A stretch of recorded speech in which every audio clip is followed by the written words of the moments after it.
దేవుని గుడికి పోయిన భక్తులు ఏం చేస్తారుల్లా? దేవుడా, ఓ మంచి దేవుడా, మమ్మల్ని సల్లంగా చూడు స్వామి అని 2 చేతులు ఎత్తి దండం పెట్టుకొని కొబ్బరికాయలు కొట్టి పూజలు చేస్తారు. అట్లనే హుండీలో అంతో ఇంతో కానుకలు వేస్తారు. ఇక ఇదంతా అయిపోయాక కొద్దిసేపు గుళ్ళనే కూర్చొని మనసంతా ప్రశాంతంగా అయినాక ఇంటికి వస్తారు. ఎవ్వలే కానీ అదే చేస్తారు కదా. అయితే ఈడ మాత్రం కొందరు గుడికి పోయి దేవునికి దండం పెట్టుకొని హుండీలో ఏమేసి వచ్చిర్రో తెలిసిన 200 రూపాయల నోట్లు, 40 వరకు 100 రూపాయల నకిలీ నోట్లు హుండీలు వేసిపోయినరు. ఎవలో ఊరు పేరు తెలియని భక్తులు. అగ చూడుండ్రి, నోట్ల మీద చిల్డ్రన్ బ్యాంక్ ఆఫ్ ఇండియా అని ఎట్లా రాసుందో హైదరాబాద్ కర్మన్ ఘాట్లున్న హనుమాన్ ఆలయంలో జరిగింది ముచ్చట.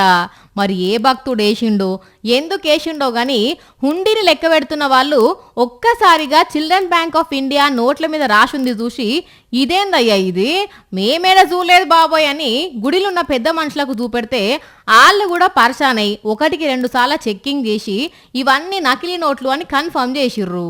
మరి ఎవరన్నా వేయాలని వేసిర్రో, ఆయనతో ఏదైనా మిస్టేక్ జరిగిందో, లేకుంటే పిప్పరమెంట్లు చాక్లెట్లు కొనే దగ్గర లాటరీలల్ల గిట్ల వచ్చినాయో తెలియదు గాని దేవుని హుండీలా నకిలీ నోట్లు వేసిపోయినరు. ఈ ముచ్చట ఎరికైన హనుమంతుని భక్తులు మస్తు గరమవుతున్నారు గాని చూడుండ్రి, నోట్ల మీద చిల్డ్రన్ బ్యాంక్ ఆఫ్ ఇండియా అని ఉండటమే చిత్రంగా ఉన్నది పోండ్రి.